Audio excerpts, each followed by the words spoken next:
Yeah, simply ball dropping. What's up, family? K-Sap, we up, ain't no stopping. I'm simply ball dropping like it's New Year's Eve, making you haters believe I'm the MVP. Ask Mr. V and R&B, they do all sports. Whether it's on the field or the court, from the arena to the ring. What, you wanna swing? I rope a dope like the one on this boxing thing. That's a punchline. I'm the greatest of all times. Got something on your mind, hit us up on the line. For that round table talk, ask B Hunt and Sheena and K-Sap too. For their views on our dudes, Marriage Chronicles for you lovers. Oh, I'm married to the game. The championships, the only time I wanna ring. K-Sap, the man behind the mic. Check 1, 2. It ain't a rap until I say it's a rap. Just fall through, pull up the hottest pod smoking. Yeah, I got you open. This freestyle brought to you by James Ford. Paid promotion. Yeah, simply ball dropping. You know what time it is. Pull up, chop it up with your family, man. K-Sap, what up?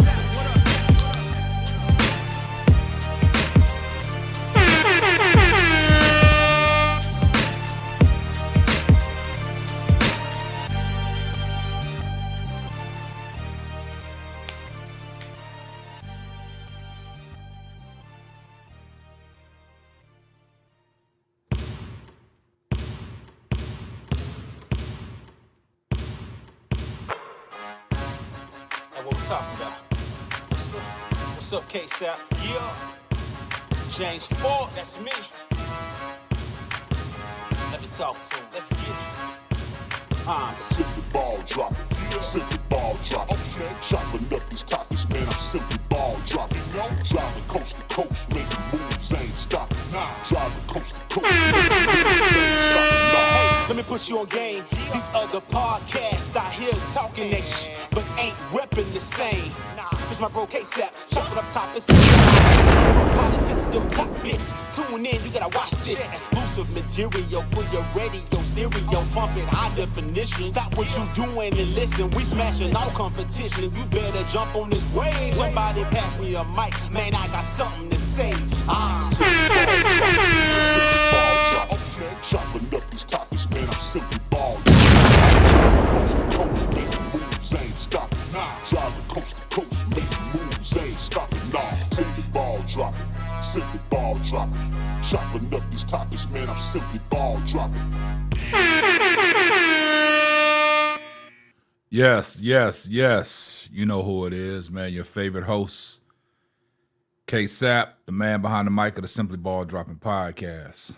I see everybody in the building, man. Y'all came through early tonight. I see you, Raven, Simone Dotson. I see you, Wonder Cove. I see you, DJ, Mr. Raj. I see you, Ruben Silva, West Coast for Life, Low Key Flacco, Charlie Verto, Antoine Baker, and D-Ray. I see y'all in the building, man. Appreciate y'all always showing love and support, coming through, rocking with your boy, man. Yeah, we got to talk about it, man. The Sky has officially been bounced out of the playoffs, man. 1, 2, 3 Cancun. What's going on, mister? I see you in the building, MR. Always representing and supporting like you always do. Much love, my brother. Man, yeah, we got to talk about it, man. The Sky get bounced out. 1, 2, 3 Cancun. I see you, PJ Jones. I see you, PJ Jones. I see y'all. I see everybody that's in the building. Appreciate y'all tuning in, but we got to talk about it, man. The playoffs for the WNBA have been set. These games tonight, man, I think they wanted to send a message to the Chicago Sky, man. I think the Fever in them wanted to send a message to the Chicago Sky, like they wanted to put a fork in them, man. I see you, Edward T. Appreciate you, DJ, Mr. Raj. Appreciate y'all tuning in, man. But yeah, y'all see the title of the show, The Sky Get Bounced, man. They got put out of their misery tonight. Down players. Yeah, make sure when y'all come in, man, make sure y'all hit that like button, man. We're going to talk about this WNBA, man. Sitting there. We still got the Sparks and the Lynx playing. The Sparks up on the Lynx, 57-48. The Aces and the Wings, they about to tip off. Hey, the Connecticut Sun beat the brakes off of the Chicago Sky, 87-54. We got to give kudos to Isabel Harrison, man. She had a double tonight, like you stated, man. We still down Angel Reese, Camila Cardoso, Diamond DeShields, and Kennedy Carter. Izzy, man, she led the charge with 13 and 11. Makaya Anyawede, man, I don't know what's happening to her. But Isabel was the only one in double digits outside of Davis coming off the bench, man. She had 12. Dana Evans had 14, but our starters that gave us no production. Once again, Rachel Banham, inconsistency, 2 points tonight. Mariah Jefferson, ever since she's been traded over, can't give us nothing. But we did get a signing today of Elizabeth Williams, the center. She's out because of knee injury, but she signed a 1-year extension, so that's another big that can go there with Angel Reese and Camila Cardoso down in the paint. But yeah, so it's over, man. Yeah, I agree with that. The Suns, that's the first round matchup. The Suns and the Fever. Like I told you about that, you got to watch out for that one because of Dejon Carrington and Alyssa Smith. You know they're dating, so you got to watch out for that. So, you know, we got to go get healthy, man. This off season, we got to go get healthy. Angel Reese got to get that wrist right. Elizabeth Williams, she just signed a 1-year extension. She got to get that knee right. Camila Cardoso with the shoulder, she got to get that shoulder right. They say Diamond DeShields, you know, has an ankle injury, but they also said Kennedy Carter got a foot injury. So we got to go get healthy, man. That's the main core right there. We got to get healthy, man. But other than that, man, yeah, the season's over. So now we're looking forward to the draft, see what we can do in the draft, see if we can retool, regroup, and get this thing back together, man. Get this ship in the right direction because right now they headed off to Cancun. So it'd be far-fetched if I think about it if any of these people of the Chicago Skies are going to watch the playoffs, man. No need to. Yeah, it's over. Yeah, the sky done fell apart, man. It's over. Yeah, so it is what it is, man. I still think they had a great season. You know, they overcame a lot, overcame the injuries, overcame Kennedy Carter in and out of the lineup with the health and safety protocol. It's disappointing, man, because you started off the season before the Olympic break. You was holding that 8th spot down, regardless of what people say, how they was playing with Angel Reese in the lineup, without her in the lineup, but they still was holding on to that 8th spot. Now, if she didn't go down with that wrist injury, I say the Chicago Sky would have been in the playoffs, but it is what it is, man. It is what it is, but, you know, we got to look forward to next year. Like I said, one of the major steps forward, you know, going into next year, they did secure Elizabeth Williams, the center, on a 1-year contract extension. Now she just got to go get healthy. But hey, it is what it is, man. It makes it for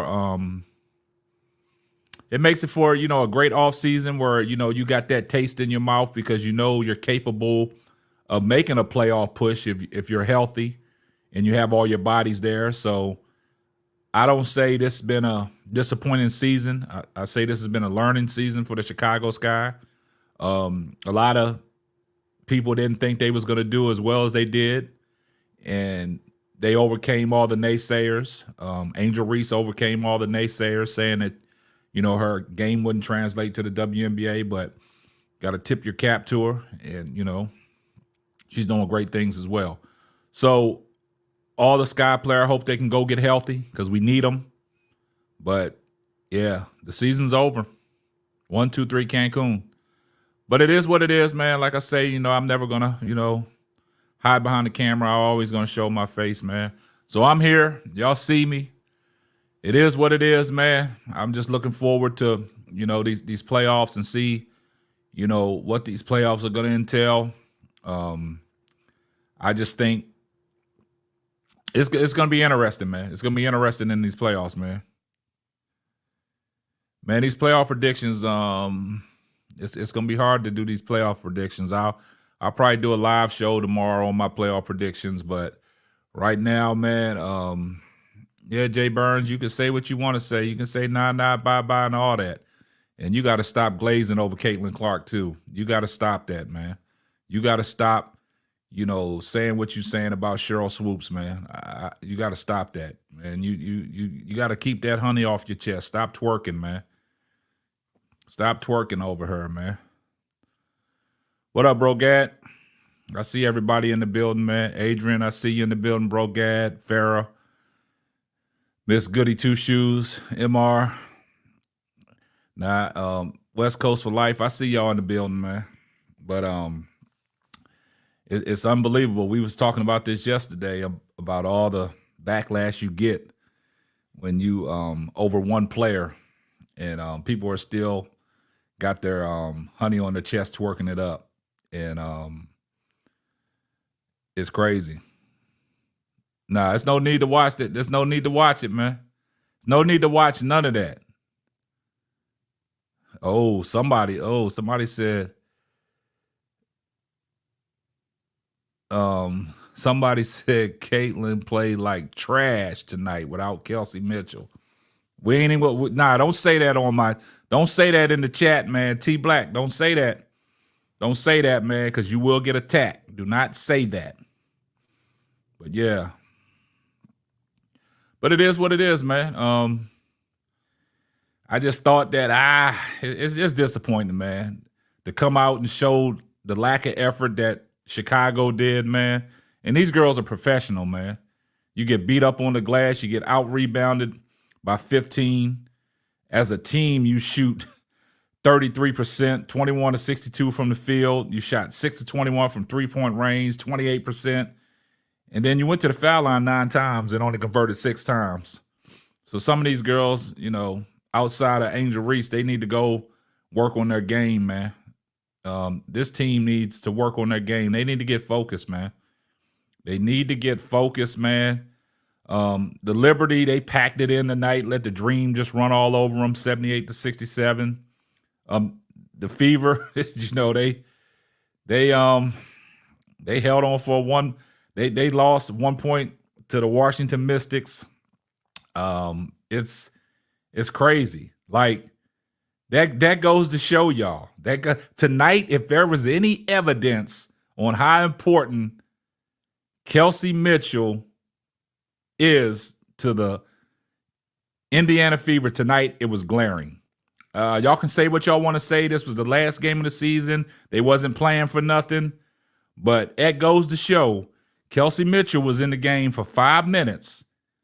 Caitlin Clark played 20. And Caitlin Clark only ended up with 8 points, right? Like she was like Kelsey Mitchell. We'll leave that alone. We'll talk about that tomorrow. But it was glaring tonight. Edward T said Camilla going to China to play. What's it say?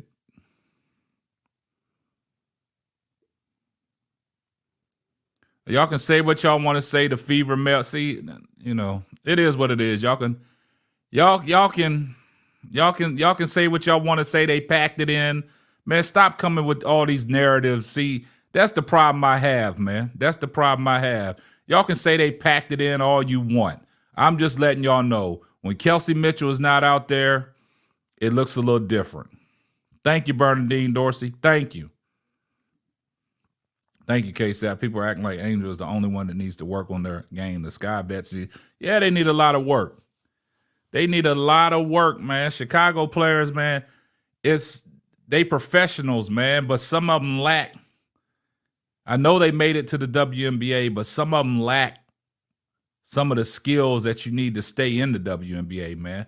I think some of these girls don't hone in on their craft.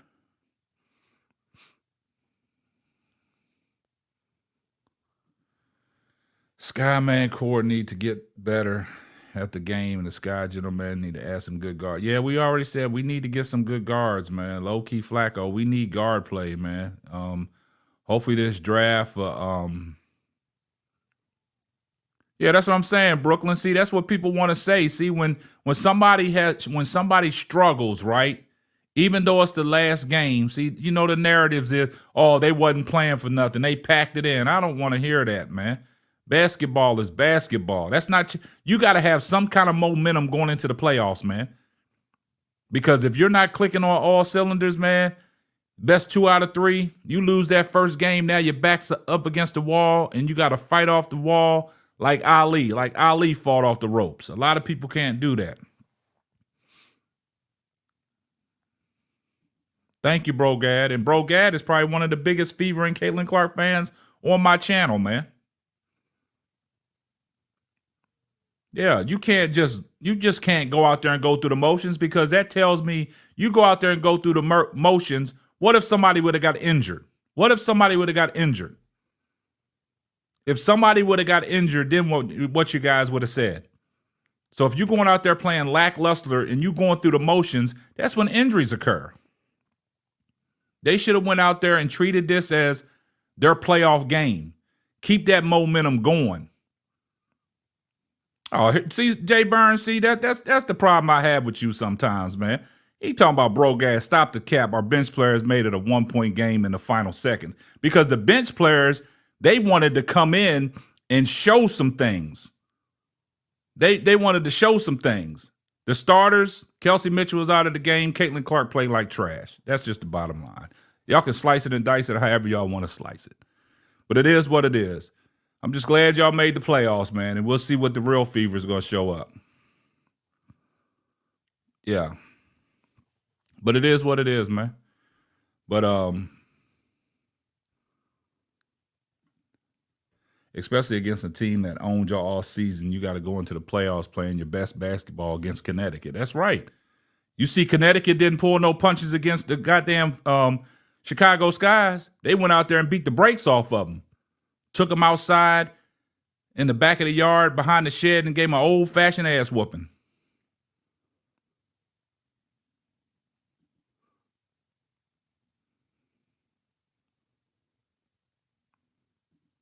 That's what I'm saying. You go out there and you play lackluster ball, going through the motions. That's cause for injuries. And then y'all to blame that on what's her name? She played like trash, Jay Burns. Stop it. She played like trash. It's just the bottom line. Salute to the Indiana Fever for making the playoffs, man. I'm going to let y'all keep y'all's narratives going, man. Keep y'all narratives going, man.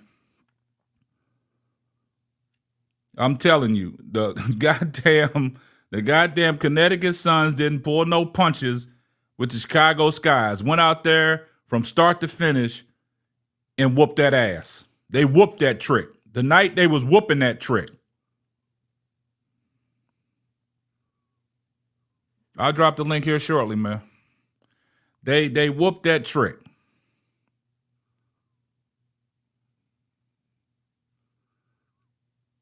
Now, if somebody would have got hurt tonight, all the blame would have been on Christie's sides.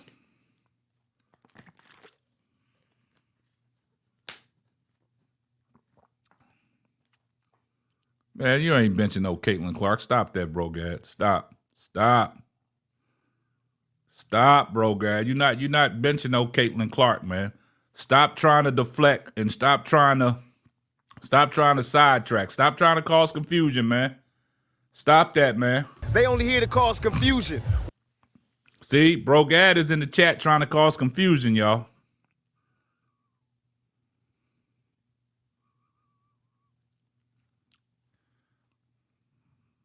I see what you're doing. Hey, K-Sap in the chat. If CC play, if the playoffs, the girl will get flustered. She does not play well under pressure. Hey, it is what it is, man. You know what they're going to do? They're going to cause confusion.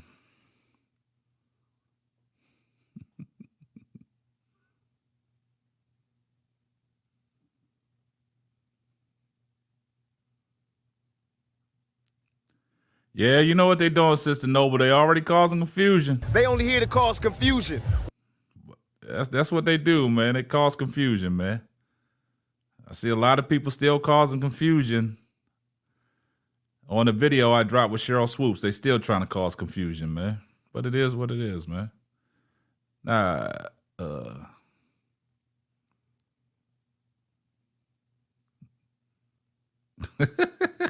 somebody said, man, y'all, boy.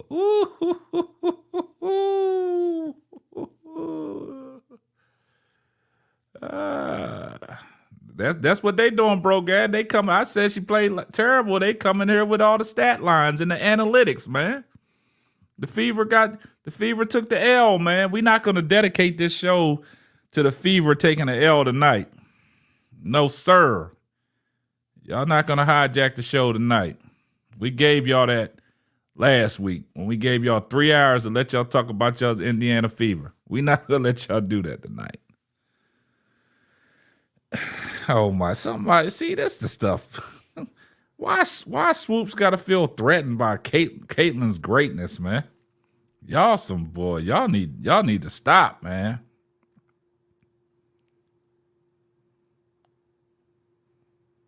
Y'all need to stop that.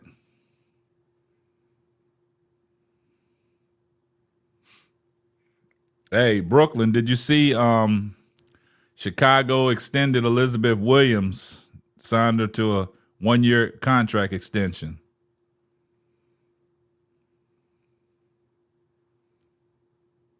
Yeah, we talking about the Sky. We talking about the Sky's 1, 2, 3 Cancun. All them players need to go get their bodies right. They need to work on their game, and we need to come back with a vengeance. That's what we need to do, man. Yeah, they in here tonight, Sister Noble. They in here tonight. I think the playoffs are going to be great. So many teams with playoff experience, the finals. Hey, I don't know if y'all looked at that video I did today with Cheryl Swoops, man. Cheryl Swoops, man, wasn't lying. Y'all tell me where Cheryl Swoops was lying at. And she got a lot of backlash for saying the things that she said, and she said nothing wrong.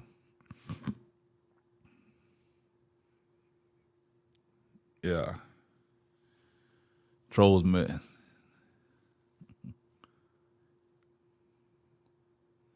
That's what I'm saying, D-Ray. She's going to come out doing a fool next year. Ooh. Yeah, but it's all good, man. But kudos to all the teams that are in the playoffs, man. They did a fool, so it is what it is. We're going to see what it is, man.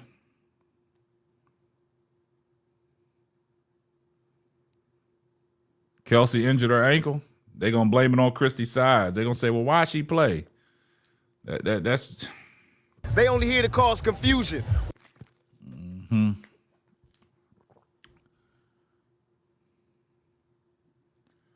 Hey, shout out to Lil Sip 55. I see you in the building, my brother, for the $5 super chat. 1 pound fat, eating live. 1 pound fat, eating right. 1 pound fat. He said the Fever looked terrible when Mitchell left the game. So, hey, so what are y'all gonna say to that? This is somebody that came in the chat and said that. So y'all got something to say to that? Let's talk about it. They looked terrible when Mitchell left the game. That's what I'm talking about, Lil Sip. Yeah. Let's talk about that.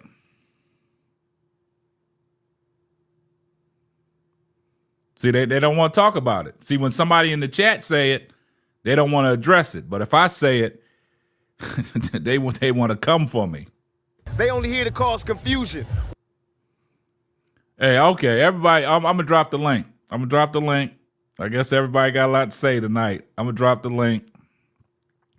Let's get it popping. We're going to drop the link.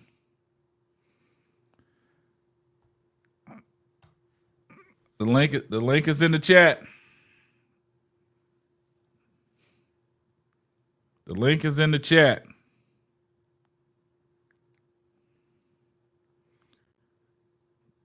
They popped up here quick. Come on, guys. Let's get these super chats up, man. We got a lot to talk about. Let's get them up. All right, let me go ahead and bring my people to the thing.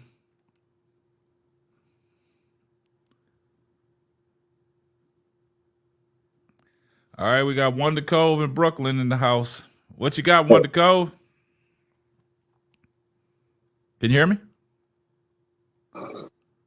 Before she go, I just want to give her your props real quick, K-Sap.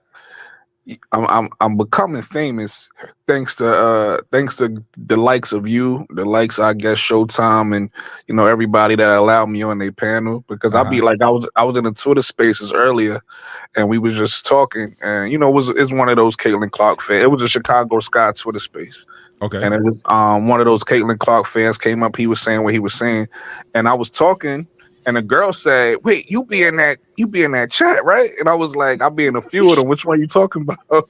So she was talking about your chat. She was like, "Oh yeah, I know your voice." That's good stuff right there. But hey, I got to give you your props, right? A shout out to you because I'm on your platform.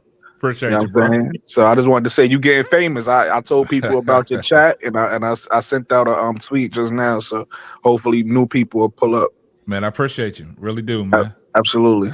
All right, we got Wonder Appreciate Cove. you right back. Hey, we got Wonder Cove, Jay Burns, and Sister Noble. Go ahead, Wonder Cove. What you got? All right, so the topic is that the Fever looked terrible when they took out Mitchell, right? Well, that's what people saying in the chat. Somebody posted a super chat saying that, so you can address it. Yeah, I mean, I disagree with that because when they took out Mitchell, that's when Sides was like, all right, you know what? Let's just throw in all our bench out there. That's what she kind of did. And this is what I saw. So it felt like she threw in her bench. She saw the game was getting close, and then she tried to throw her starters back in. And then she's like, you know what? No, let the bench play. So were they trying to just lose, or were they trying to win, or just lose? Like, did it matter? Like, that was my that's what I was kind of confused about. Like, did the game matter? Yes or no? And personally, as a coach, I wouldn't take any chances. Like, the team hasn't made the playoffs since 2016. I'm taking anyone I can get. You're going to play the Sun on Sunday. Mm-hmm. So why would you want to ice out your starters? Why are you running an offense that's not going to be on display against the Sun? You know what I mean? Hey, that's how I feel. That was my main point. Because right now you have sorry. No, but right now you have Kelsey Mitchell, who she was injured, but she was okay to play. But you have her. She hasn't played since Sunday now. And she played against the Wings. She's going to jump into the Sun game. They're going to face the most physicality, the best defense, and she's not going to be sharp. Well, I think they're not going to be sharp for Sunday. Wonder Cove. Mm-hmm. I hate to break it to you, but your season is over. It's a wrap. Y'all gonna play the next 2 games and then y'all going home. Here Brooklyn go. Here you go. Wow. And see, and that's the problem I have, right? Is because you know how the WNBA works, man. As soon as the season over, you getting right into the playoffs, right? So my thing is the way Christy Sides, I don't know what her game approach was tonight. Like you said, you took the starters out quick, and then it became a ball game. Then you wanted to throw them back. See, undecisive, right? So going into the playoffs, you got to have some kind of momentum going into the playoffs, because if you don't have that momentum, because the WNBA, the first round, best 2 out of 3, right? You lose that first game, now your back's up against the wall. You got to fight off the ropes like Ali, and now Kelsey Mitchell gets hurt, right? So now she's going to be favoring that ankle. So then, just say, for instance, y'all first game against Connecticut, y'all lose. Now all the focus is going to be on, is Kelsey Mitchell healthy? Was she ready to go? Was that a bad strategy by Christy Sides, playing the starters when they had nothing to play for? But you still got to have some type of momentum going into the playoffs. Just 1 second. Let me address something real quick. Hey, shout out to MR, always supporting with the $10 super chat.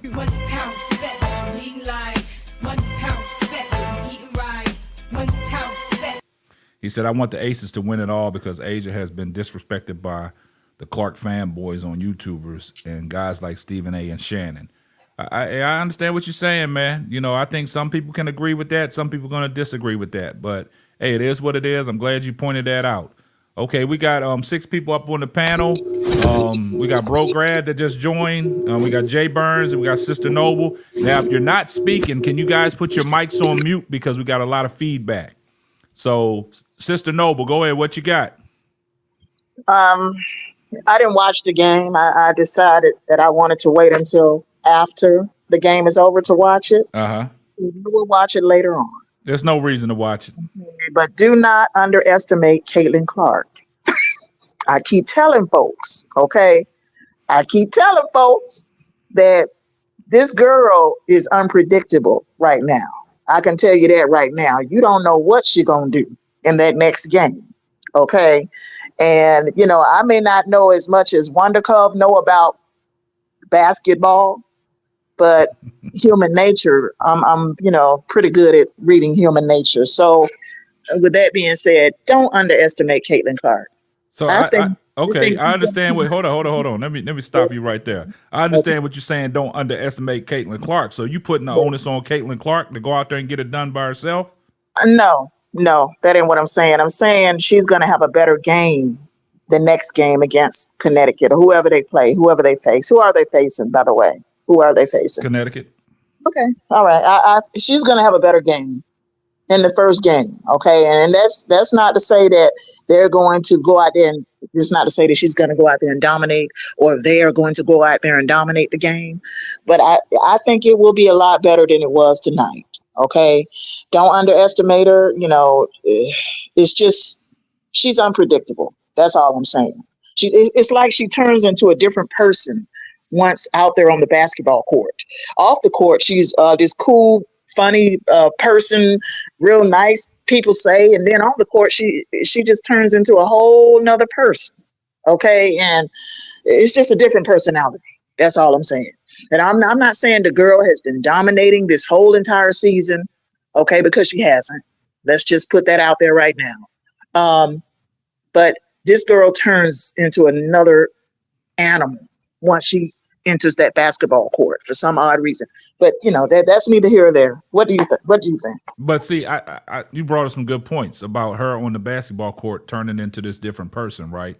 Mm-hmm. We all know what she's capable of doing on the basketball court, and we all know she got that feisty and fiery competitive spirit, right? Mm-hmm. Where she goes out there, and that's the problem I had with early in the season, where you know these media pundits and these Caitlin Clark, you know, fans and, you know, talking about, you know, she's getting hit too much. She's getting fouled too hard. That shit don't bother Caitlin Clark. She likes that. She embraces that stuff. You see how she gets up and gets into her opponent's face. I wish they would go back to the old days where they would put them videotapes out of people mic'd up and all the shit that they talk to their opponents, right? Because we would have something with Caitlin Clark. Because I see, you know, these voice interpreters that be try to put words together when they be reading their lips and stuff. Caitlin Clark be out there talking a lot of junk, because I don't know if y'all saw the play the other day when she was going after the referee and her teammates was holding her back. Or she was saying everything outside of basketball. So I know that she got that in her. She got that dog in her. And a lot of people, they wanted her to be babied coming into the WNBA. But she likes that physicality. She has no problem with that. It's the people that support her and that are fans of her that was crying wolf. But like you said, she is a different animal on the basketball court. You can't take nothing away from her. Her game speaks for herself. And also, she got that grit and grind in her too. She ain't worried about getting knocked down and stuff like that. That's why she gets up and responds the way she does. She ain't backing down from nobody. She don't want nobody to have her back. She can hold her own. Yeah. But see, Caitlin Clark idol worshippers feel the need to always defend her all the time. I should know because I was one of them. Okay. And I became a fan of hers 2 weeks after the national championship game in April 2023. So, and, you know, for some odd reason, I just, you know, I felt the need to always defend this girl. Mm-hmm. You know what I mean? And it's just looking back, you know, from this side of the fence, looking back, I just feel like an idiot. I feel, you know what I mean? I feel really weird having defended this girl all this time. You know what I mean? About everything. I mean, you know, I got Caitlin Clark idol worshipers right now mad at me. Right now. I've lost over 900 followers on Twitter X. Yeah. I've lost. Hey, Sister Noble. Yeah, so I got folks mad at me, including, you know, some people in the chat room right now, you know. Hey, Sister Noble. Yes. If anybody bother you, just come get me. I got you. Gotcha. All I'm right. good. Hey, we got Jay Burns in the building. What you got, Jay? Nah, yeah, I'm trying to hurry up because I'm trying to watch this Aces game and all Okay. that. But I wanted to say the Fever wasn't the only team that did that today. You feel me? Like there was a lot of teams that hit the brakes today and just said we're gonna just let our bench do most of the work. New But York. I will agree that I don't think that they should have done that. I think they definitely should have played these starters a little more because, like, I think it was Sister Noble said, like, or whoever, like, they was like, you want your team to have a little momentum going into the playoffs. You feel me? Like, I don't agree with that. I would have played if Kelsey was ready to go. At least get her out there for another 5-10 minutes. You know what I'm saying? But I'm not the coach. You know what I'm saying? But I think when Kelsey Mitchell got hurt, it would kind of put a scare on Coach Sides. Like, oh, wait, whoa. You know what I'm saying? I can't have my starters out there getting hurt. Because honestly, when I seen the play, it seemed like the shorty done rolled on it. And I ain't trying to put, theories out there, but she kind of rolled extra on Kelsey Mitchell. And I was like, damn. And I seen her slow to get up. I'm like, I hope they ain't really, out here playing 30. You never know. But that being said, with you, K-Sat, real quick, you can't say Caitlin Clark had a bad game, bro. She ain't even play that long. Like, come on. I know you be trolling sometimes. Come on. Bro. I'm saying it to a standpoint. Her game looked different when Kelsey wasn't out there. Oh yeah, of course. But that's what any team. You only get star players go down. You got to make adjustments to try to figure it out. And that all goes back to what we've been saying weeks, prior to this. Like, it's not just Caitlin Clark. And that's what I want people to focus on. It's not just her. No, agreed, though. It's the same thing with the Chicago Sky. Like, once Angel Reese went down, it was like, oh. And we talk about that all the time because, people then came in the chat saying, oh, they a better team without Angel Reese, man. That's right. That's far-fetched, man. That's right there. That's a delusional take right there. And see, what we've been saying is, like, Caitlin Clark is an integral part of that Indiana Fever team once they drafted her. She is going to get them extra wins because of what she brings to the table. But the problem was people was undermining Aaliyah Boston, Kelsey Mitchell, Lexi Hall. Yeah, they got that extra punch in Caitlin Clark, but these girls have put up the same numbers. But like y'all said, the shooting percentages got better because now you got somebody else you got to worry about. You got to worry about Caitlin on the floor. You just can't go out there and leave her unguarded because she's going to burn you. No, facts. So the thing about it is, Kelsey, you saw what happened to Kelsey Mitchell tonight. She goes down. Caitlin just looked different. And then, like you said about Christy Sides, she was indecisive. Do I bring my starters out or do I bring them back in or do I let the bench play? I also think what happened was when Kelsey Mitchell went down, the spacing wasn't the same on the floor for the Fever, because now you could blitz Caitlin. You can't do that with Kelsey on the floor now because Kelsey gonna be open. But that being said, real quick, I would do it and watch this game. Okay, do your thing. All right, we got go. You got another statement? Nah, yeah, I had another statement, whatever. Okay, go ahead. I was actually proud to see the Indiana Fever bench do what they did today, because a lot of those players don't get no playing time. Yeah. Because, you know what I'm saying? And for them to be able to play that Washington Mystics team who played their whole team and had that game within 1 point, that was big for their bench to have some type of confidence to know, like, hey, if we got to sub you in, at least we know you can actually do something out there. Yeah. So I think that looked good. But if y'all still on after the game, I'll be up here. Yeah. I'm out there. All right. Appreciate you, bro. Yeah. All right, bro, Gad, what you got? Yo, you there, bro, Gad? What's good? What's going on, man? How you doing, brother? Yeah. I'm cool, bro. Tell me, what's your feeling about this momentum thing? You think that all the teams that are going into the playoffs need momentum? No, a team like Indiana got to keep it rolling. And the reason why, and the reason why I say this is, look what happened to the Chicago Sky at the Olympic break. Chicago Skies had a lot of momentum, they was battling back and forth with Indiana for that 7th and 8th spot, right? They took a break. The momentum was going. They came back after the Olympic break and started playing like absolutely shit, right? So now you're playing a playoff game. Now, Indiana had nothing to play for, but you still want to keep, that momentum going, right? So now I've always had this theory about, like in football, you don't want to back yourself into the playoffs, because if you back yourself into the playoffs, you're going to back yourself right back out the playoffs, right? So the situation that happened to the Fever tonight, almost got one of your star players hurt, right? Because we don't know what their approach was. Go out there, give us a couple minutes, we'll pull you out the game, and that's when injuries start happening, and then they're not focused. KSAP, let me tell you something. I watched the game, right? Okay. One, I'm not done with people criticizing what Christy Sides did today. I'm one of the few people that think that Christy Sides has actually done a great job during the season. I think she came into a tough position. Second-year coach dealing, obviously, with a prospect with a lot of expectation and trying to fit in a lot of players because, like I said, from last year, a lot of people are talking about Kelsey Mitchell this year, which is good because she's been good for a long time. But Kelsey Mitchell was not the Fever's best player last year. It was Aaliyah Boston. And it wasn't a debate. No one was talking about how Kelsey Mitchell was the best player on the Fever last year. Boston came in. They won 8 more games, and she won Rookie of the Year. That's the first thing, right?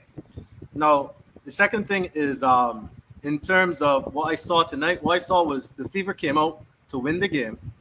They started off hot. Kelsey Mitchell got injured. Christy Sides was like, all right, let me throw in my bench to see how this looks. So she did a bunch of rotations that really and truly she had not played the entire season. Like you saw Christy Wallace out there with Erica Wheeler. Christy Wallace and Erica Wheeler have not played on the same floor at the same time since before the Olympic break, right? You saw Victoria Saxton out there. Victoria Saxton, I don't know if she's played 5 minutes yet for the entire season. I think she played about 15 to 20 minutes tonight. And I just disagree with the momentum thing. I don't know where people get this idea of momentum because they talked about the same thing with, like, I think the Boston Celtics and being battle tested and having momentum going into the playoffs in the NBA, right? And everyone was talking about how, teams like Dallas had the momentum. They were coming off a winning streak and they were looking good. And then they went to the finals and they got absolutely washed, right? At the end of the day, it's not about momentum. It's about whether or not you know what your rotations are if you have the talent. Mind you, I think Indiana is going to lose to the Sun. I don't think they're going to get swept, but I do think they're going to lose to the Sun. I think they'll make it back to a home game, but I think they'll lose. But, I mean, if people want to say that Clark played bad with 8 points, 8 assists, 5 rebounds in 20 minutes, that's their prerogative. What I will say is that if you look at fourth quarter ratings, there are 2 teams where Clark performs her best at in terms of the fourth quarter. Those 2 teams are, and we talk about it all the time, they call her a flat trap bully, right? Because she beats up on small teams. She beats up on the Wings in the fourth quarter.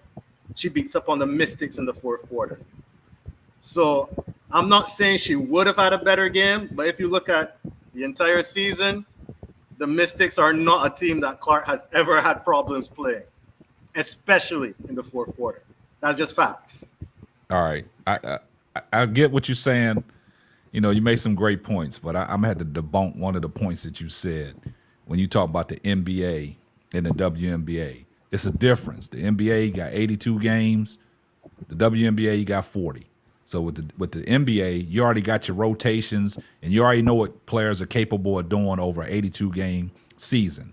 You only got 40 games in the WNBA, man. You only got 40 games. And that momentum in 40 games is hard to even compare to 82 games when you talk about the Boston Celtics. You see what I'm saying? That's over an 82-game stretch. And, teams knowing their rotations, bench players are getting bench minutes because some games you're blowing somebody out, the bench is coming in there and you see what they're capable of doing. But the WNBA, you only play 40 games, man. And once that momentum's gone, it's gone.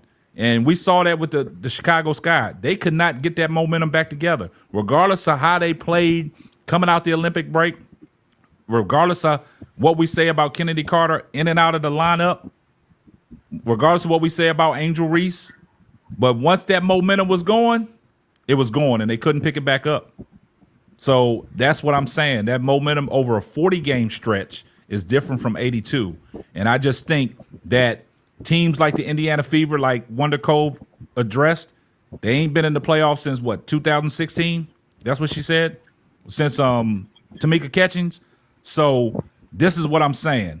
teams like I saw Jay put in the chat, like the Aces that didn't even dress Kelsey Plum or Asia Wilson and stuff like that. They already have their identity. We already know what the Aces are capable of doing. Like Sister Noble said, we really don't know what the Indiana Fever are capable of doing because of what Caitlin Clark brings to the table. We don't know what you're going to see from Caitlin Clark. You don't know if you're going to see one of them games where she's going to come out and just light the roof on fire. It could be one of the games that she come out, have 8, 9, 10 turnovers that kill y'all. But when you're talking about these other teams that already have been established and Indiana's trying to establish themselves, I still say you play games to the end. You go right into the playoffs. You keep that momentum alive. You know what your structure is. You know what your rotations are going to be, and you know who you can depend on. I understand what Jay said about them coming off the bench, knowing the bench provided them something, and you know what they can do in the playoffs. Well, playoff basketball is a little bit different. When the bright lights come on, who's going to show up? Everybody was invited to the prom, but everybody can't dance with the prom date. You see what I'm saying? They can't dance with the queen. So when I say that, that momentum to me in the WNBA for teams that are not established is key. So I'm gonna let somebody speak real quick. But first let me correct somebody in the chat. They were saying that Kelsey Mitchell was the best player for the Fever last year, right? See, I like to do my research before I talk. There was one Fever player that ended up on an MVP ballot last year. One Fever player. That was Aaliyah Boston. Kelsey Mitchell got exactly 0 MVP ballots. But y'all could go do that research for yourself, all right? Because I done did it already. I done watched all the games already. I done looked at all the advanced statistics. And go ahead and fight back, bro. Fight back. So y'all can talk about what y'all think y'all saw. I know what I saw. So that's some research for the chat. Bro, Gad, they're giving you a hard time tonight, man. What's going on, man? Let's go. No. See, I always research before I speak, bro. I always research before I speak. But the next thing is this. These college players that are coming up, playoff pressure is not that much different from March Madness. Angel Reese, for example, if she was in the playoffs, you really think that would be different to what she experienced when she was at LSU? Well, we saw what Caitlin Clark did in March Madness. She came up short. Oh, no, so she if lost. that's any indication. Yeah, this is a bad thing to bring up, bro, Gad. You shouldn't have brought that up because if the Fever come up short in the championship finals, I'll be okay with that. Hey, you don't know. I wouldn't be okay with it, man. I'll be okay with that because that's gonna be a knock on Caitlin Clark. She can't win the big one. Then how y'all gonna defend her? Hey.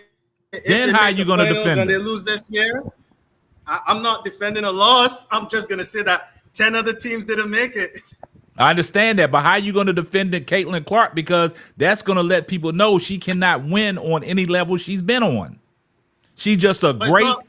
I'm gonna give y'all a prime example, and then I'm gonna let Brooklyn go because I know he want to jump back up in here. Caitlin Clark is for the Fever though. I'm gonna give y'all a prime example. I heard something that L. Duncan said today. I heard something L. Duncan said today about the Dallas Cowboys. They are a great regular season team. But when they get into the playoffs, they're not built for that. So the reason why I brought that up is because, you know, everybody in the chat always talking about Caitlin Clark ain't won on no level. What has she won?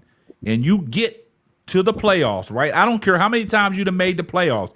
That was the knock on LeBron James. You get into all these finals, but you 4-6, right? That's the knock on him. So if Caitlin Clark continues to get to these big games and can't get over the hump, just like Denny Green, the late great Denny Green, got to all these and couldn't get over the hump, what does that say about Caitlin Clark? Then how y'all gonna defend her? But why are we defending Caitlin Clark? I'm just saying that. But this is what the people, because they think Caitlin Clark is the next best thing to slice bread, and if you the next best thing to slice bread, you gotta win it. But KSAP, you turning your channel into something talking about Caitlin Clark. Maybe the listeners and the chat wants to talk about Caitlin Clark. I'm talking about the Fever. No, I understand where you coming from, but I gotta put that out there. I gotta put that out there though. Yeah. I have to put that out there. I just had to put that out there, man. No, if she comes up short, she comes up short. But the reason I'm not worried is because she has a champion on her team.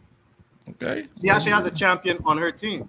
She's got a champion who's been to March Madness and the Final Four and the national championship, and she won. And that champion is who is the most impactful player on the Fever.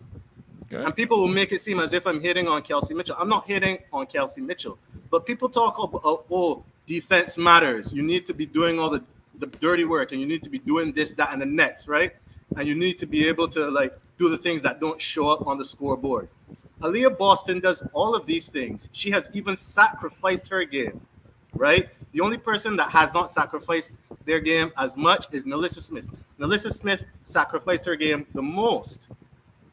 But when we talk about players who do whatever is needed for the team to win on both ends, the player that I see doing that is Aaliyah Boston. And she's been doing that in college and in the WNBA.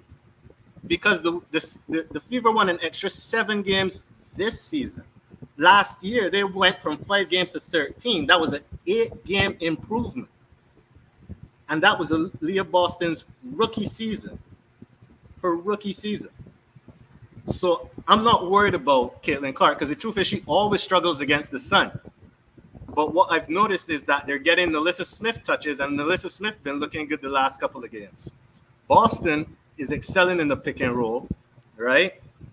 And as far as I'm concerned, when I see my post players doing good, especially against a half-court defense like the Connecticut Sun, I'm not worried about the guards because I already know I'm going to get 20 to 25 from Kelsey Mitchell. I'll probably get about 15 to 20 from Caitlin with like 7 or 8 turnovers, right? But the team is fine. Okay, great point, man. Okay, Brooklyn, get back in here, then we're going to go to Wonder Cove. What's going on, people? First of all, I just want to say Bro Gad is right. What he's saying. Leah Boston is more Kelsey Mitchell is more important in the clutch moments and hitting clutch shots. Aaliyah Boston is more important to the overall team. So is Caitlin Clark. So that's they call. They call is Caitlin Clark, Aaliyah Boston, and Kelsey Mitchell. I don't know why we comparing, but that's they call. Anyway, they gotta keep the main thing. I'm tired of talking about this the Fever. Yeah, I mean, I want to talk a little Sky talk. So I know our season just ended, and I know it's supposed to be somber, but with this, I think the Sky has a really great future. So like, I'm excited on what we was able to accomplish this year. Our 2 rookies was able to grow and get better, and I think over the offseason they're gonna get even better and come back even stronger. The 2 vets I like on the team, I'm gonna say 3. You know, somebody convinced me earlier, so I'm gonna throw the 3rd one in there. Lindsay Allen, Elizabeth Williams is already re-signed, so I'm happy about that. Lindsay Allen Lindsay Allen was another great guard, a vet for us this year, so I wouldn't be mad if she comes back. And Michaela started to show what she was capable of this year. You know what I mean? She was inconsistent. She struggled a little bit, so I'm a little, on and off with her, but I wouldn't be mad if she comes back. Everybody else has to go. What do you think about Elizabeth? What do you think about Isabel Harrison? I love Isabel Harrison, and if she was healthy, I would want her to help us. But I think she needs to go to another team and restart. Right? I think one of the problems that the Sky had this year, we had too many players coming back from some sort of injury, and they was trying to work their way back. Mariah Jefferson, Isabel Harrison. Mariah got to go. She don't show me. She got to go, but I'm saying that she still was another one coming back from a surgery. Right? I don't care, man. I'm not into that excuse stuff. Right. I'm not making an excuse. I'm not making an excuse. I'm just saying that, like, even Izzy, like, if we talk about Izzy, I know she's better than what she showed us this year. But she was the first game where Angel was out, she played amazing. From there, she played amazing again tonight. She was the only one in double figures. Look, she played a game amazing tonight, but she disappeared, and it's not her fault. Her body is her body, right? She's, she's not going to be able to be there every night for us. So I think we should get a younger player or a healthy player, and also somebody who can stretch the floor if we already have those 3 bigs. So watch this. So based on what you're saying, this is my take. They assigned Elizabeth Williams back. They gave her a 1-year contract extension, right? Yes, sir. This is what I would do. Carmilla Cardoso, get yourself healthy, right? Right. We're going to need you. Regardless of what people say about her and what I say about her, we're no, still she a going to need star. her. We're She a going star. to need her. What I'm doing is the 3 main people. They assigned Elizabeth Williams back today. You focus on Carmilla. You focus on Angel. I can say what you say about, Lindsey Allen, but I'm still not sold. I'm saying off the Outside bench, of not as them a 3, starter. I know. Outside of them 3 that I'm talking about, Yeah. we need to address some major issues. Now, Absolutely. Michaela Onyenuede, I was liking what she was bringing to the table, but like I've always said, y'all hear me say it all the time. Inconsistent. Absolutely. Inconsistent, Absolutely. man.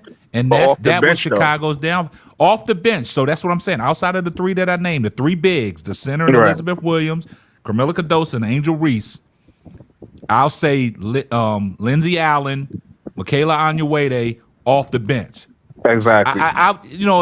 Isabel Harrison, I'll gotta leave go. that alone. We gotta let her I go. understand, but outside of them 5 that we said, Dana Evans, Dominic Shields, and they Mariah outta Jefferson, they all got to go. Well, Mariah, unfortunately, unless they pick her up in the expansion draft, she's on our contract, so she'll be here. Her and Rachel is gonna be here next year. They under contract. They coming off the bench, man. So the they people coming that off we the bench. draft, I'm throwing the people that we draft straight into the fire, into the starting lineup.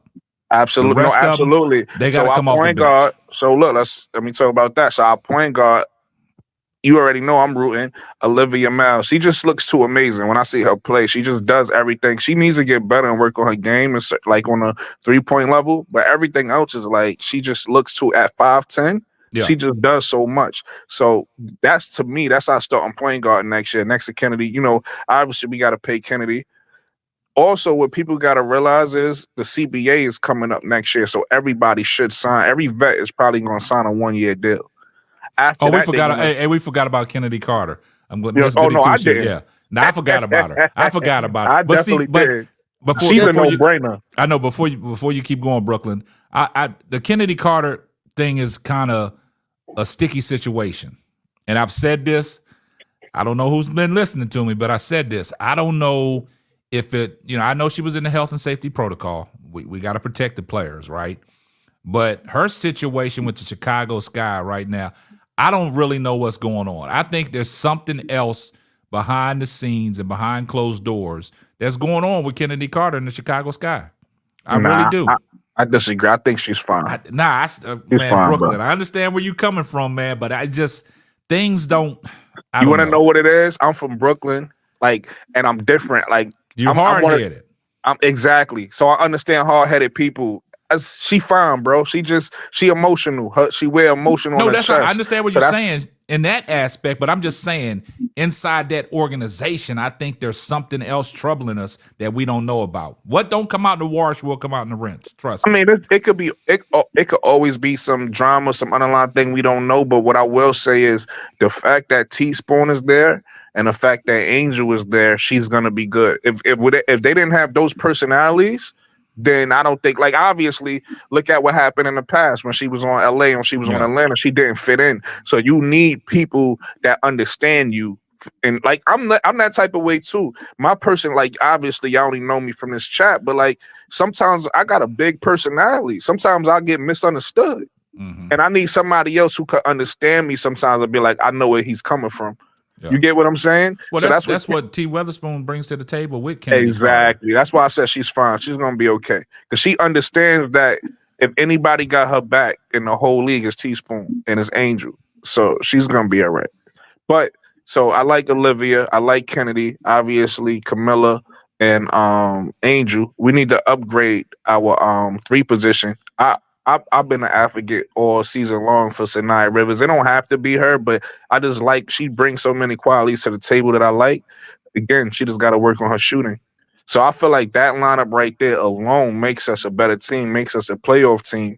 Then you got Satu Sabali in the draft, in the free agency. Man, she gonna be highly coveted, man. She gonna be highly coveted. Listen, whether we get her or not, we gonna be good. But if we get her, and like another free agent, like another like shooter, 3-and-D type. Yeah. Maybe listen, I don't think we're gonna get it, but I'm gonna throw another name out there. Maybe a Satu and a Dejanay Carrington next year. It'll be really nice for us.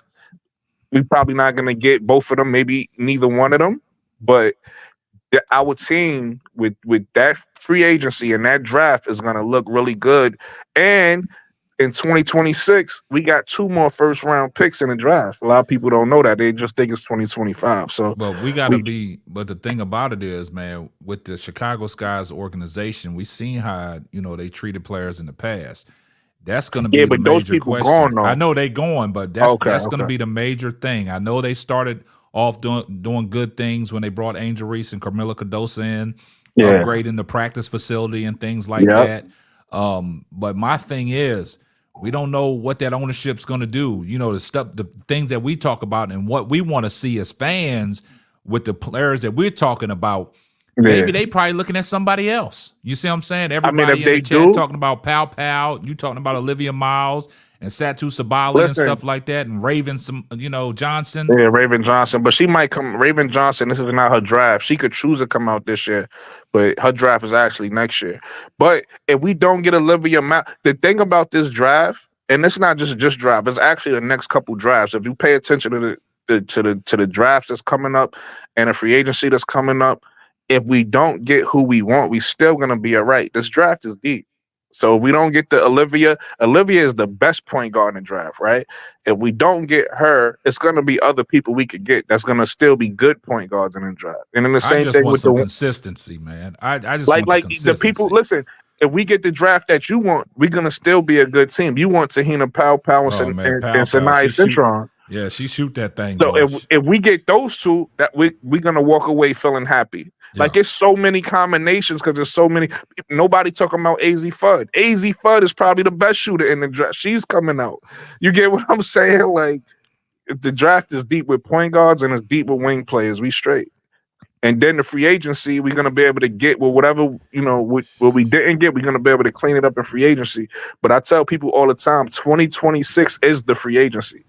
That's the best free because the whole league is available. So every team is going to be able to retool their team in 2026. And then we got 2 more for everybody know about. We haven't talked about it, but Portland is coming now, and Toronto. So we're gonna have more teams. So it's gonna be the next couple years, and then the players coming in the draft. The next couple years in the WNBA is gonna be fun. All right, hold on for 1 second. Hey, shout out to MR, Mr. Always supporting the channel with the $5 super chat. Hold on, what's bro, Grad?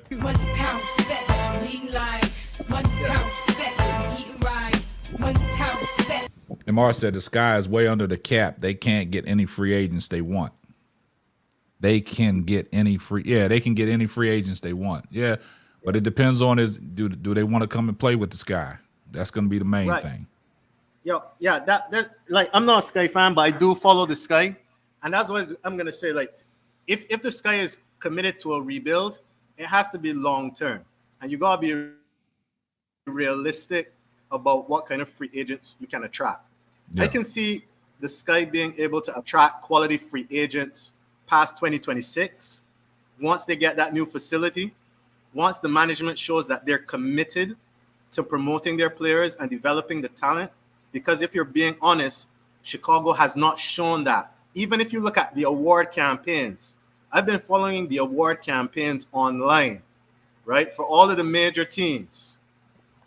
And now, I'm going to be honest, the Sky has done a shit job of promoting their players. Like, they've done a really, really bad job. They're not putting out any campaign videos or, like, stat brochures like how all the other teams are doing. Right, we already know that like the management has a bad reputation among the league. They're trying to like clean it up now because they're promoting Angel Reese, they're building the new facility and so on, right? But like to my like what Brooklyn is saying, you need to focus on the draft and you need to focus on what you can do after the CBA, because even next year, Chicago is not a win-now organization, right? Like you're gonna have 2 second-year players. Kennedy, I think, is probably gonna, at this rate, she's probably gonna evolve into like a top 10 player. but there's still like a ways to go. I would say even with someone like Camila Cardoso, Angel to me can already compete like at that level, but like you're probably 2 years, 3 years away from the best version of Cardoso. And what you have to do is you have to come if you want to convince a free agent to come to Chicago, you have to be able to tell them, well, we have pieces in place right now before the new the new CBA to compete for a championship. And I find that hard to believe. Like, who you're gonna say, all right, the organization has all the resources and everything to put you in a position to win a championship 1 year before, right? The CBA. I don't see that happening. But I mean, I could be wrong. So I disagree with everything you said wholeheartedly. That's number one.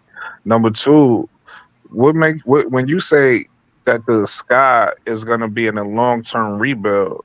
When you say long-term, what do you mean by that in terms of years? How many years is long-term to you? I see the Sky competing for a championship 2 to 3 years from now, not next year. So by 2020, so that's a regular rebuild, bro. Like, that's not a long-term rebuild. I understand what you mean long-term. No, what I mean is that you're not in a position to compete for free agents. Of course not. Of course. Year. Listen, the FIBA is not in a position to compete for a championship next year. And y'all at the end of y'all rebuild. Y'all already have 3 All-Stars. So of course not, the Sky's not going to compete for a championship next year. But just because you're not in a place to compete for a championship, it don't mean you don't build your team, right? So, one thing that we leaving out when people keep talking about the management of the Sky, they're gone. Do your research. That was Wade, what's his name, the old coach. He's gone. He's in Toronto. Why y'all still talking about him?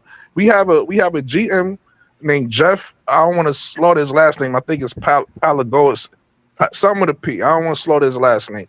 But since he's taken over, he's done amazing jobs cleaning up the mess that Wade left. Yeah. Okay. You get what I'm saying? Good point. Hold on, I'm not done.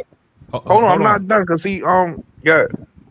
Okay, I was trying to get. Okay, go and finish off, and Wonder Cove, you be next. Go and finish off. No, because I'm talking about the point that he just brought up about the rebuild. So we got a new GM, and then the decisions that he made all has been smart. I don't know how much I've been paying attention, but we didn't have no draft capital. The fact that we was even able to get Camilla and Angel was amazing. Yeah. Right? They ain't have no draft capital. He was able to pull that off, and then he's the reason why we got 2 draft picks. Again, you said we got built through the draft. We got 2 draft picks in the first round next year. And then your facility. Hold on, because you said a lot. Your facilities thing. The facility is going to be available by next year, bro. What are you talking about? It's not going to be 100% complete, but the players are going to be able to use the facilities by December. Good points. I mean, hey, y'all made valid points. Hold on, bro, Gad. I'm gonna let you. I'm gonna come back to you. Let me get Wonder Cove in here. Go ahead, Wonder Cove. Wonder Cove, you there? Okay. Can you hear me? Yeah, go ahead. All right, yeah. So I had something to say like a couple, I guess, topics ago. It was something it was when Brooklyn started talking. So it was, I guess, the Chicago Sky rebuilding. Yeah. The number one thing they need is 3-point shooters. Like, if you look at their 3-point shot attempts, they're averaging less than 15 3-point shot attempts per game. Whereas the top teams are 25 and more. Right? Their percentage is also low, but their attempts, they're just not high enough. And when we're talking about the mock draft, they need, apart from somebody that can shoot, they also need somebody that can facilitate. Who's going to space out that floor and hit the shooters?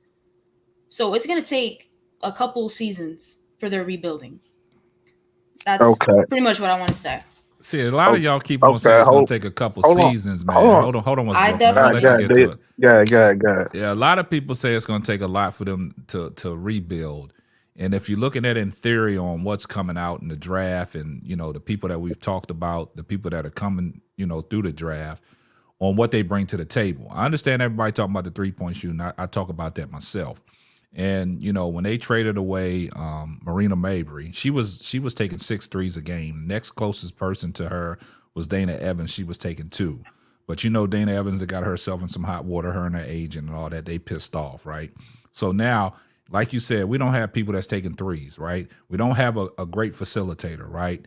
So with that being said, everything that Brooklyn said about people that's coming in the draft, the people that we would like to see, I don't think it's going to take 2 to 3 years for the rebuild, because these people that are coming out in the draft, and we can get our hands on at least 2 of them, like Pow Pow and things like that. That's going to fit our MO. That's going to fit our MO, and we're going to be right back, and we're going to surprise people again next year, like we surprised them this year. Go ahead, Brooklyn. Okay, so I just want to, and I agree with everything K-Sap just said, but I'm gonna address what one of Clove just said. And let me just say, I'm not up here to shut up, because I saw somebody say that. I respect Bro Grad. He one of my favorite analysts, Scott, Fever analysts, and the same thing with one of Clove. So I'm not up here to shut nobody down. I'm only up here to shut people down if I don't like you. So, and I like these two. Both of these people. They come with facts and they do their research.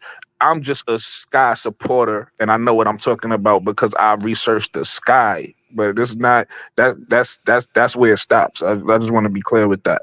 But anyway, one and Clove, I disagree with what you said as well, because see, and this is not no disrespect to you what I'm about to say. I'm just honest, so I gotta say it this way.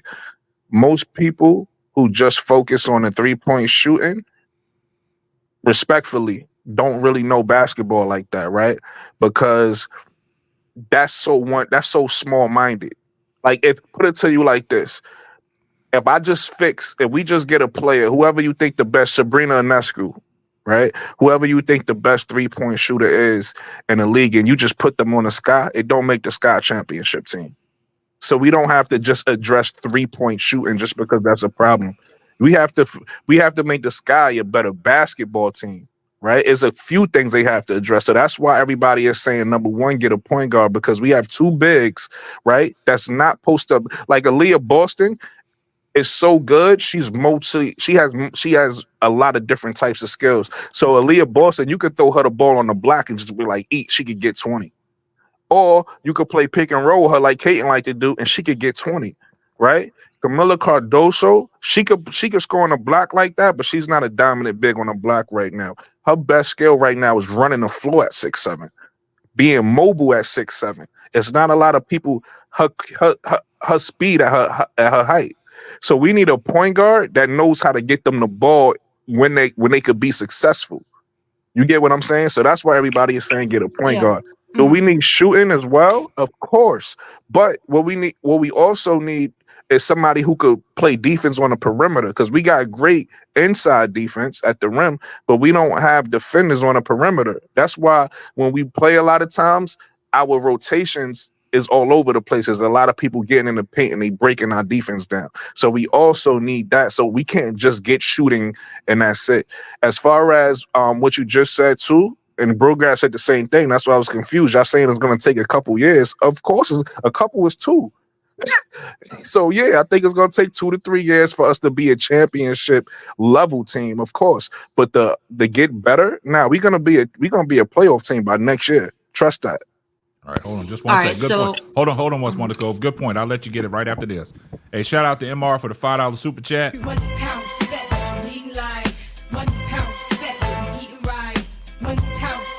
He said, K-Sap, this is a shock. Back in the days, went from last to champs. All I know is this Sky will be better next year. That's a fact, man. That's a fact. All right, go ahead, Wonderco. All right, so why does a team need 3-point shooters? It's pretty simple. If not, they're going to be too predictable, which I think would happen after the first half, right? They don't have to worry about the perimeter. They just focus on the bigs. The ball's going to go there every time, whether it's a guard driving in or they're going to feed the post. So I think that's part of the reason why the Chicago Sky were not playing well after the second half, apart from the fact they don't have another option outside of the paint. So I think 3-point shooting is for the upcoming draft is just what they should be focusing on. And I was looking at the mock drafts. I think it was one of the prospects here who had a 42% or 43% 3-point shooting. I don't know which one it was, but that's all they need for now. And then next year, get somebody else because they don't need any more bigs. And Wonder Chloe, you know how many draft picks? So you saying we should just use all our draft picks to get 3-point shooting? no. I said for this upcoming one. Yeah, but we could cure multiple problems in this draft though. Yeah, with the 3-point shooting, right? All right. We have 2 first-round picks. So we could get a 3-point shooter, hopefully not just a 3-point shooter, because like I said again, we don't just need 3-point shooter. We need more than that. But yeah, hopefully we can get somebody who could shoot the 3 with one of our picks, and we could get somebody who could solve another problem with another pick. You're talking about Which- Pau who can run the point and shoot the 3. Pal can do it all out there, man. I wouldn't mind Pau is one of the point guards we could get. All right. So point guards, right? Let's talk about the draft. You got Olivia let's start with the the obvious. You got Paige Beckers. Paige Beckers, I don't really consider her a point guard because she could play 1, 2, or 3. And she really didn't play point guard a lot in college. She actually played next to a point guard a lot. But she could play point guard too. So you got Paige Beckers, who's the best option. If you can't get Paige Beckers, which we can't, then you have Olivia Miles, who's the next best option. If you can't get Olivia Miles, then you have Tahina Pau, who's probably the next best option. A lot of people is not talking about the girl Lucy Olsen, who is replacing Caitlin in Iowa. She's coming out in this draft. She's another good option. You know what I mean? There's another guy who plays for I think what she played for. I forget the team. I think it's West Virginia, if I'm not mistaken.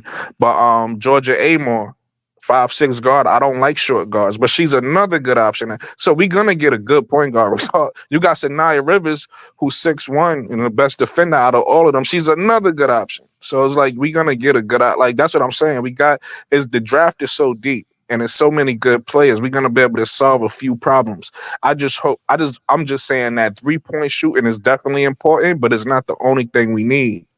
And if you take a look at a team like Connecticut, of course they got Mabry now, so Mabry helps their 3-point shooting, but they've been terrible all year with 3-point shooting, just like us, and they was one of the top seeds in the league. So 3-point shooting ain't everything, and it don't cure everything. That's all I was saying. Yes, 3-point shooting will help us, but if we go out and just try to focus on 3-point shooting alone, we're still not going to be a good team.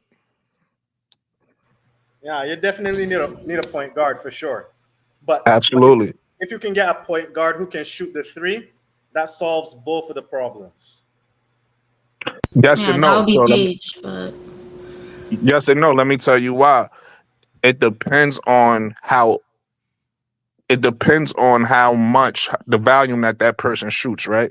So, for instance, if you could take Mabry played like a point guard for us in the early in the season. She had the ball in her hands a lot. It ain't make us astronomically better. So to think that we're gonna go get somebody in the draft who's probably not gonna be as good as Mabry right away, right? Because they're a rookie. What is that? That's going towards your point. That's gonna prolong our development. We can't just focus on one thing and be like, you get that and you're a good team. No, that's even if you take a look at the Fever, right? Y'all Fever fans, why y'all really struggle? Y'all talking about the Kelsey Mitchell thing earlier while she was out. Y'all really struggle is because y'all need all 3 of those players to win. If one of them out, y'all gonna look bad. That's the reason why, even if you take a look at last year, it was no Caitlin, but y'all had Aaliyah Boston and Kelsey Mitchell, right? Y'all won 13 games last year? Yeah, 13 games. But y'all add Caitlin and y'all in the playoffs, right? Yeah. If you just have Caitlin and Aaliyah, you take Kelsey Mitchell off that team, y'all not as good. You need all the pieces, and you need to be. And I'm gonna be honest with you, that Fever team is great offensively. Y'all terrible defensive team, bro. Yeah, you get what I'm saying? So that's what I'm saying. You can't just focus on one thing. Y'all just like look at the Fever. To me, I'm gonna tell you how I build the Fever. Right? Y'all got Caitlin Clark. Yeah, we already know who the main pieces is. I would remove Melissa Smith, and I would have another player that's like let's just say let's just say, because I like what Lexi Hall gives to y'all. But Caitlin needs like a slasher, like what basically what Kate Martin did for her in Iowa. Kate Martin was like a stretch four for her in Iowa. I don't know if y'all know that, Yeah, and she would like we're gonna keep she it on would the side, but I could tell you someone who fits that profile. They may not be available next year, but everybody's talking about Satu. But I'm looking at the same Dallas team. If we could get Natasha Howard, she was defensive player of the year, and she right, can right. slash. But that's my point. That's so that would make y'all better team. So that's what I'm saying. You can't just it's not all about shooting. Like you got to think basketball. As many different aspects to a team, offensively and defensively, that people need. So that's why I'm saying, like on the Sky, we don't have a perimeter. I mean, we don't have a perimeter defender, bro. Like our closest, we have two perimeter defenders on the team, right? So our best perimeter defender is Diamond and Shell. She's unplayable.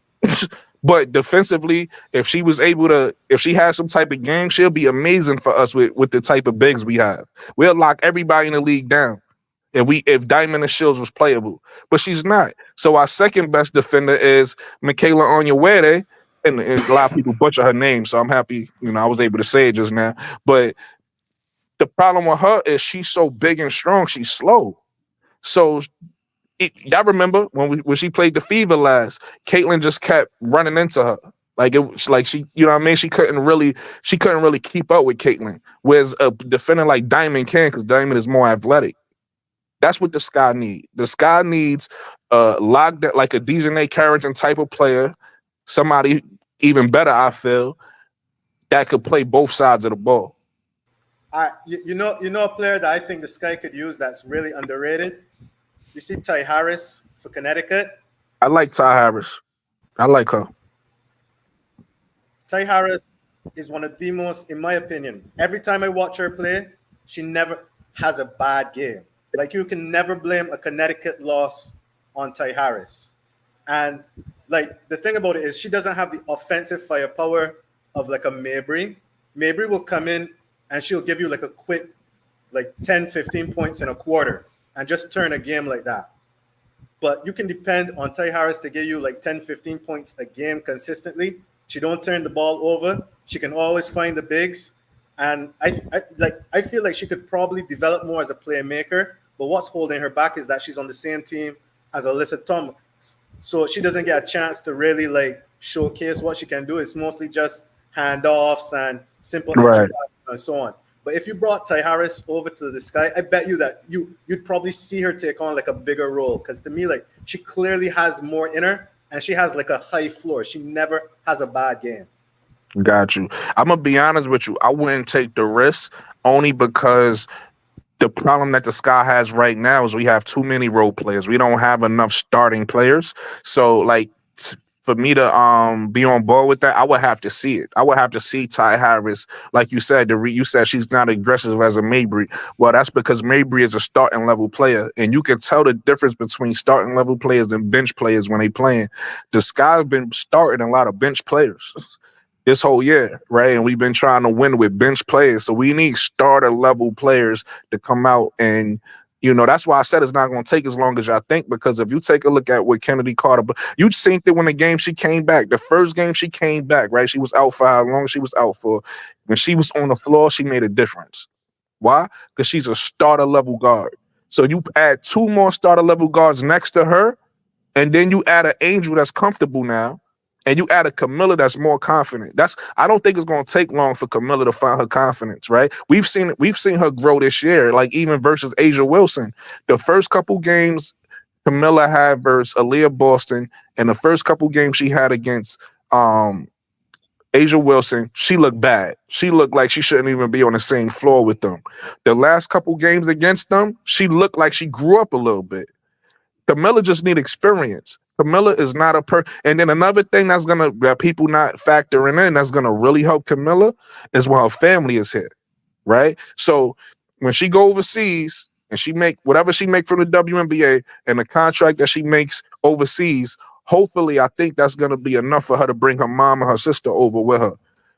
Camilla that's around family and people who love her is a different Camilla. She's somebody who is easy to go in her shell, is easy to be like, whatever, right? But she's somebody when in South Carolina said it. They said that last run where they was undefeated, the way she came out and the way that team bonded, you could tell she came out her shell. When you see how she played dominant, right? And she loves the sky. The sky gives her that family feel, but she still don't have her family here. So once you bring that family here, and she has another year under her belt, her and Angel got a good relationship. I think we're gonna see a different Camilla next year. We're gonna see a more confident Angel next year. I actually hope Angel put on weight because I think what's gonna actually help Angel be more efficient around the basket is her putting on weight because she has a bully game, but she's not as big as the woman she's trying to bully. So if she puts on a little bit of weight, I think we're gonna see a better Angel. And then you add Kennedy to that, and you add 2 more starter level guards, and then whatever we get out of free agency, some better pieces. Like I said earlier to KSAP, a lot of our players this year was coming off injuries. And nobody gives this guy credit. Like nobody gives us any type of slack. But we got players that's playing hurt, that's trying to play their way back into the league, or whatever the case may be. So if we get some healthy bodies out there, we're gonna look better by next year. Okay, well maybe her mom doesn't come. I thought she wanted to move her family over here. But if her mom don't want to come, that's cool too. I mean, that's up to their family. But I thought she wanted to bring her family over here. Yeah, that's going to be something that, we got to keep an eye on. Like you said, if Camilla's going over to a different country, in the off season, man, the money talks, you know what I'm saying? They offering these big contracts over there. So we don't want one of these situations where, she goes overseas and she stays over there. You know what I'm saying? Because the money talks. So, we got to keep an eye on that as well. All right, Brooklyn, let me ask you about this because there's a player that's coming up in free agency that there's a big question mark over, right? And it's actually the Las Vegas Aces. Nobody is talking about it. But Kelsey Plum is 30 right now, and she's a free agent next year. And obviously, people are going to be like, oh, well, she's going to resign with the Aces because they all got their prime players or whatever. And, there's no reason to move on for her. There's no one that they could probably get better at than Kelsey Plum. But the problem with that is that you already got Asia maxed out. You got Chelsea Gray maxed out. And the next time that Jackie Young is the youngest of them all, right? And she's going to get maxed out either the next year or the year after or whatever, right? And you're already seeing Kelsey Plum in a slight decline from what her prime was. She still obviously got 2 to 3 really, really good prime years ahead. But the question is, how much money do you spend to resign a Kelsey Plum? You saying back to the Aces? Back to the Aces, exactly. I can't really answer that question for you because I haven't really paid a lot of attention to contracts with other teams yet. With the WNBA, so I will have to look at contracts and stuff like that. But I will say that I feel like Kelsey Plum is still valuable to that team. I think they should try to resign her. I don't think they should let her walk. Nah, I'm not saying that they should let her walk. I think looking at their situation, right? Knowing that, for example, Jackie Young is going to command a max contract a year or 2 years from now, and you're not going to be able to give it to her if you max out Kelsey Plum. You get where I'm coming from? Yeah, I mean, Jackie Young is the more important piece. So Kelsey Plum have to take a pay cut. Exactly. She would have to understand that. Or they would just have to figure out a way to maneuver their roster to get rid of some other pieces that may be that they don't need or that might be dead weight or whatever. But bro, I'm telling you, if you could get Kelsey Plum on the Sky, right?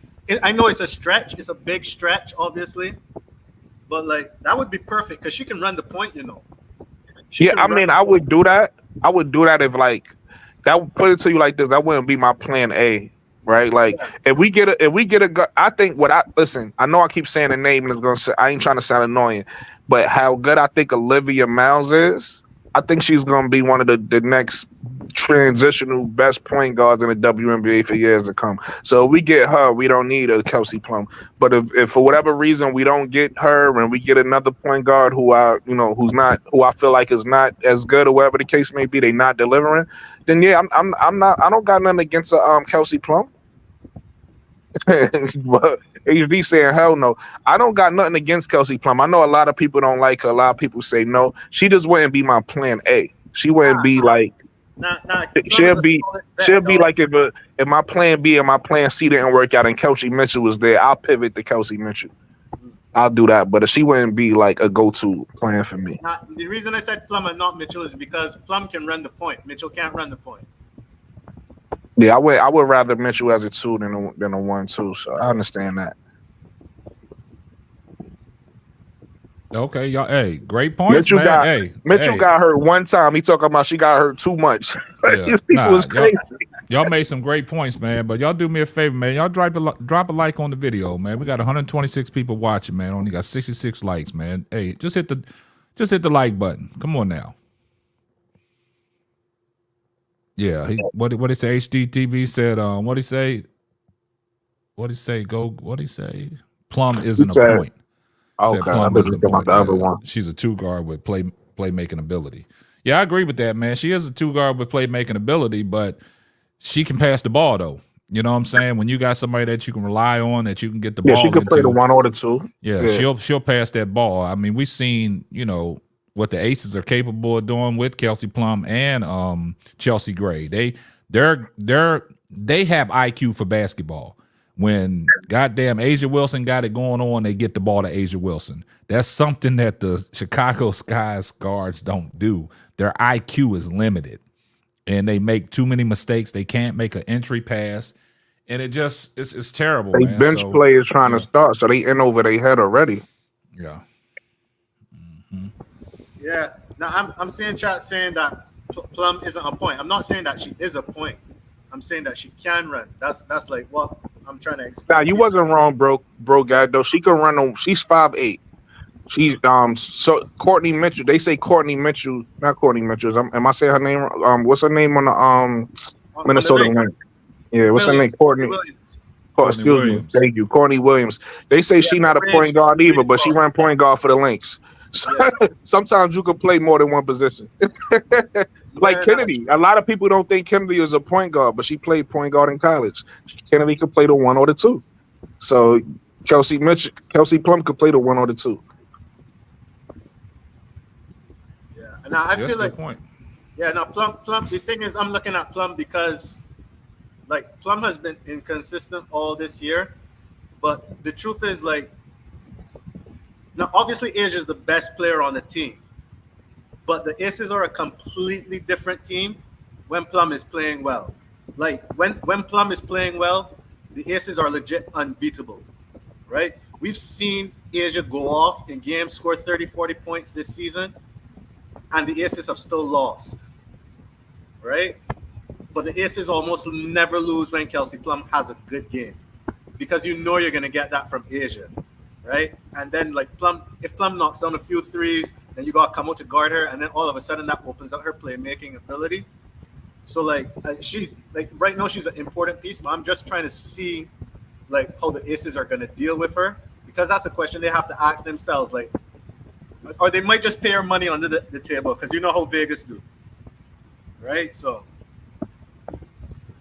yeah, that's a good point, man. HC Plum is better with a veteran team. Yeah, I mean, when you got somebody that can, with a veteran team, and somebody can come in there and run the point like she does. I mean, she can play point and shooting guard, but she'd be a hell of a get. But HD said, "Nah, we don't need her." Yeah, we have way better options than that.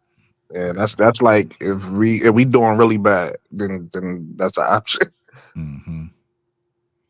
But hey, man, hey, that's good conversation tonight, man.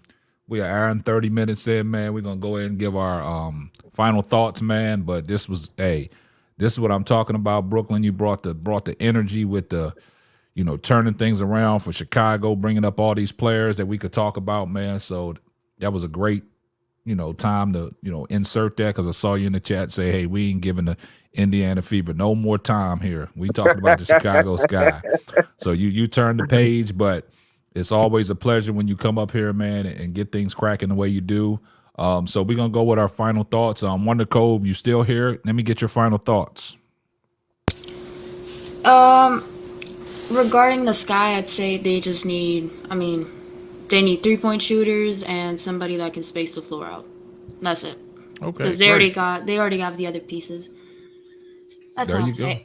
Hey, like I said, it's always a good thing when you come up here, Wonder Cove. Like I said, you're a fan favorite. The chat loves you, and you just keep being great, keep elevating, and I appreciate you every time you come up. Sister Noble, you still here?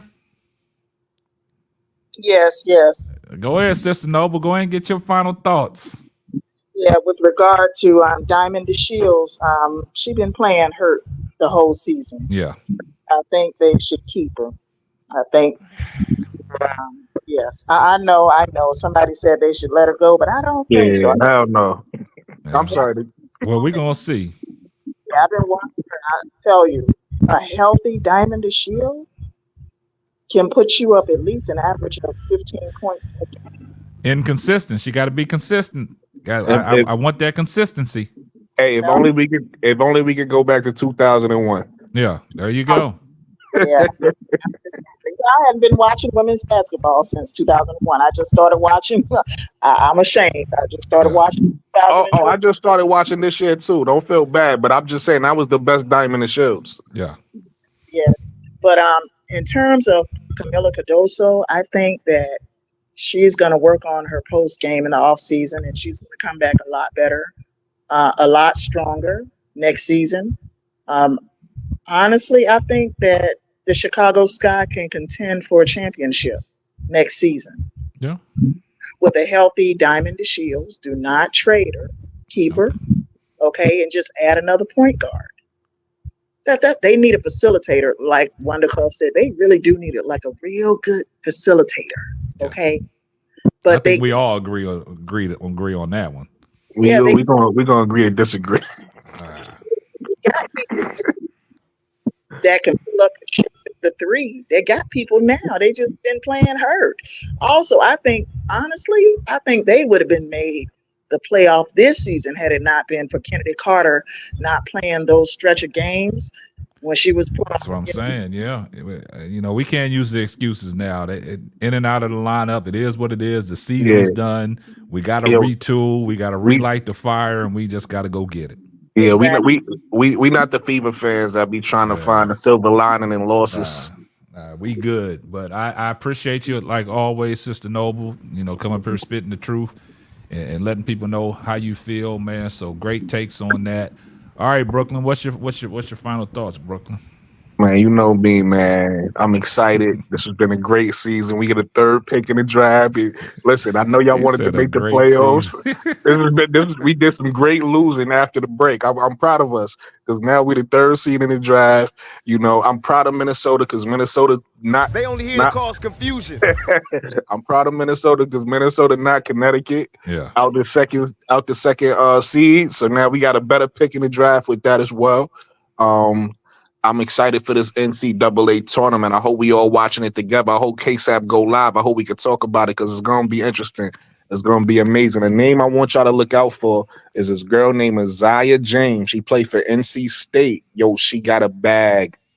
She's so interesting to watch. Isaiah James from NC State. We're going to be on it. We're going to be on She's it. not. We don't need her for the Sky because we already got Kennedy. Unless she's like come off the bench as a sixth woman, she'll be an amazing sixth woman for us.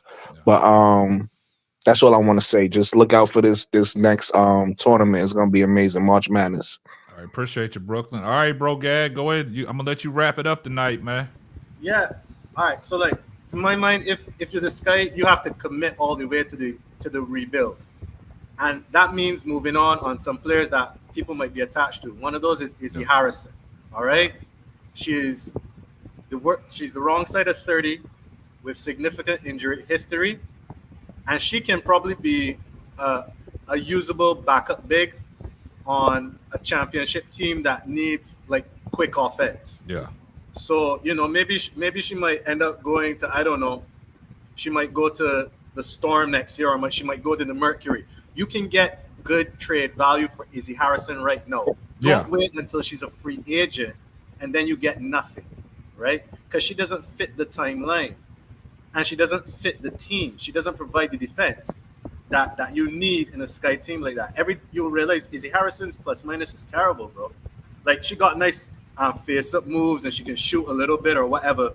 But if she's not scoring, she's not giving the Sky anything, Yeah, right? totally agree. So you need to move on, right? Like, I know people might be attached to how attractive her game is, but you need to move on. You also got to realize that players like Mariah and Rachel Banham, the only reason the Sky took on those contracts is because they had to take them on in exchange for Marina Mabrey. Yeah. Those are not long-term players. You also got to move on from them as well. You got to make space for new blood, and you got to commit to the core that you have. Those, like Rachel Banham, people were talking about how Rachel Banham had that record game with the 9 threes or whatever, and I was like, bro, like that's not how she shoots all the time. Exactly. Like she's a 40% shooter, yeah, but that just means she shoots 40% over a range of games, which means she'll be 1 of 10 one time, and then she'll be 6 or 7 in another game, right? She's not solid defensively, right? And to me, it just looks like Mariah Jefferson is washed. I think she had a lot of potential from what I read at the beginning of her career, but I don't know if that's the kind of person that can give you solid minutes right now. A lot of people don't like Lindsay Allen. I think Lindsay Allen can stay because she's a vet that you can have as a backup point guard to mentor someone who comes in to take on that role. Same way like how the Fever had Erica Wheeler, right? Mentoring Caitlin. So you can stick with Lindsay, but like you gotta move on from a lot of them players right now. You gotta commit all the way. You can't half-ass it. You gotta commit to the rebuild. Absolutely. Got you. Yo, man. so bro, got to your point. Lindsay Allen also went to Notre Dame, same school Olivia Miles goes to. So if we do get her, that's a perfect mentor for Lindsay Allen. Yeah, that'd be perfect. I mean, for Olivia Miles, I mean. Yeah, For sure.